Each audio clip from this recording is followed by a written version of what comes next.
అందరికీ నమస్కారం అండి. నేను మీ డాక్టర్ శ్రీనివాసులు. శ్రీనివాస వాస్తు జ్యోతిష్య నిలయం ప్రేక్షకులందరికీ నమస్కారం.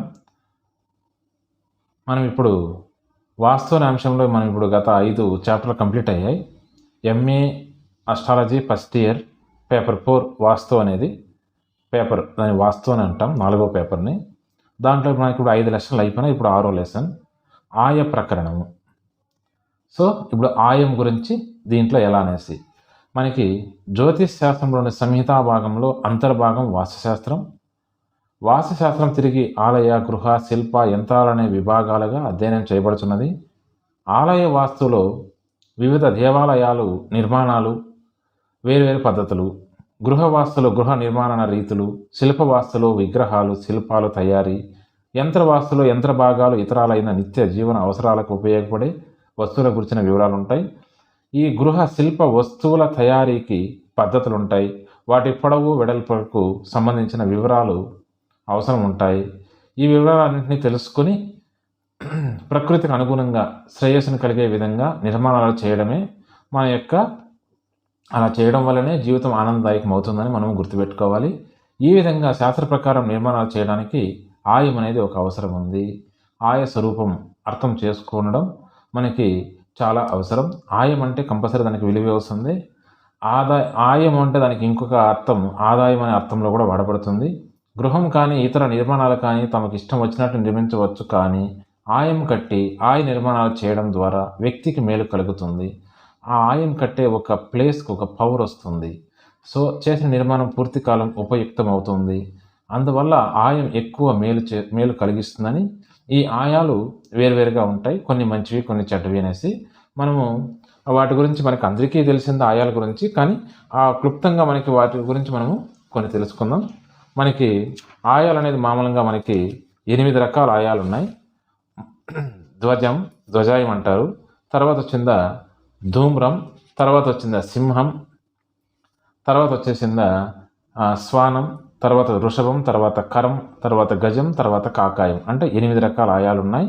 ఈ 8 రకాలు వచ్చి తూర్పున దిక్కునకు ధ్వజం, ఆగ్నేయ దిక్కునకు ధూమ్రాయం, దక్షిణ దిక్కంలో సింహాయం, నైరుతిలో శ్వానాయం, పశ్చిమంలో వృషభాయం, వాయంలో కరాయం, ఉత్తరంలో గజాయం, ఈశాన్యంలో కాకాయం ఆధిపత్యం కలిగి ఉన్నాయని మనకి శాస్త్ర ప్రమాణం చెప్పింది. ఆయా దిక్కులకి 8 దిక్కులకి 8 రకాల ఆయాల ఆధిపత్యాలను కలిగి ఉన్నాయి. సో ఇది మనకి ఆయాలు.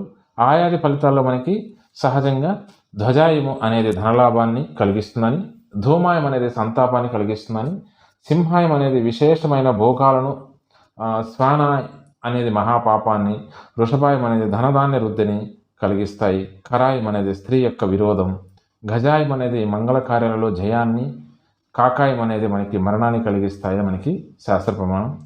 ఈ ఆయానికి మామూలుగా 16 వర్గులు 18 వర్గులు ఉన్నాయి. దాంట్లో మనకి ఋషులు అనేది ఆ చేత్రీ పదం, అంటే ఆయానికి పొడవు వెడల్పును మనం కలిపి దాన్ని చేత్రీకృత పదం అంటాం. దాని యొక్క చేత్రీకృత పదానికి దానికి కొన్ని క్లారిఫికేషన్స్ అనేవి ఉన్నాయి. ఇది ఇంత కలిపితే ఇంత అనేసి. అదేవిధంగా దానికి ఆయం, వారం, అంశం, ధనం, రుణం, నక్షత్రం, తిథి, యుతి, ఆయుర్దాయం, అంశ, నక్షత్రం, ఇలా మనకి రకరకాలుగా మనకి 18 వర్గులు చాలా ఉన్నాయి. దాంట్లో ప్రధానంగా కొంతమంది నవవర్గులు ముఖ్యమంటారు, కొంతమంది ఆయాది వర్గ సాధనలో దశవర్గం మంచిదంటారు. మనకి కాలామృత అనే దాంట్లో 11 వర్గులు మంచిదని చెప్పారు. అలాగనే సమరాంగణ సూత్రధారణ ప్రకారం అది కూడా మనకి ఒక 11 వర్గులు మంచిది. అంటే సహజంగా ఈ విధంగా ఈ వర్గులు అనేది, అంటే ఆయం అనేది ఒక వర్గం, తర్వాత నక్షత్రం, అంశం, రాశి, నక్షత్ర తార, ఈ విధంగా అన్ని ఆయాది వర్గాలు మనము దానికి 16 వర్గులు ఉన్నాయి. ప్రధానంగా ఈ విధంగా మనము ఆయాది వర్గులు మనం తెలుసుకొని, ఆ వర్గుల్లో మనకి ప్రధానంగా ఇంపార్టెంట్ ఆయంలో వచ్చిందా మనకి ధ్వజాయము, సింహాయము, తర్వాత వచ్చేసిందా గజాయము, వృషభాయం. ఈ 4 ఆయాలు మనకి ప్రధానంగా పనికొస్తాయి.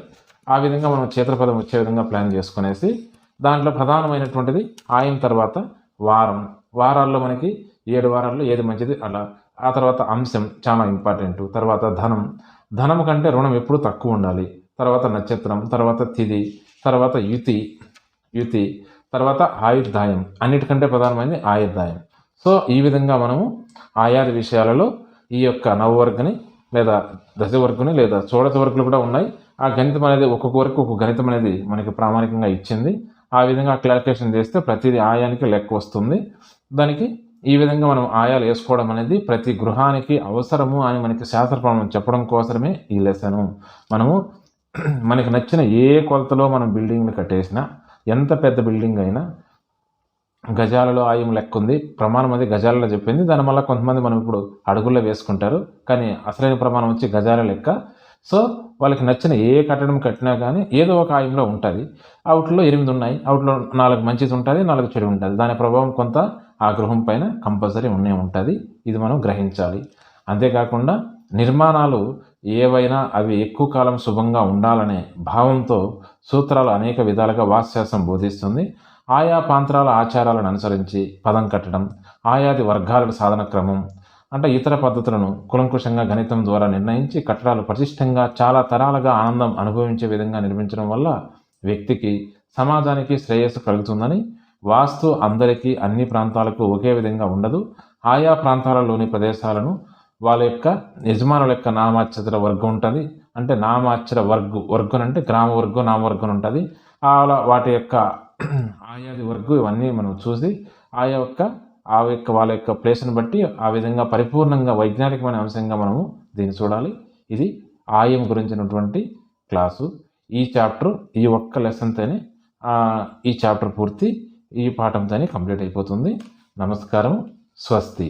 ప్రతి ఒక్కరికి ఆయం అనే అంశం అనేది ఇంపార్టెంట్ మనం గుర్తుపెట్టుకోవడం కోసమే.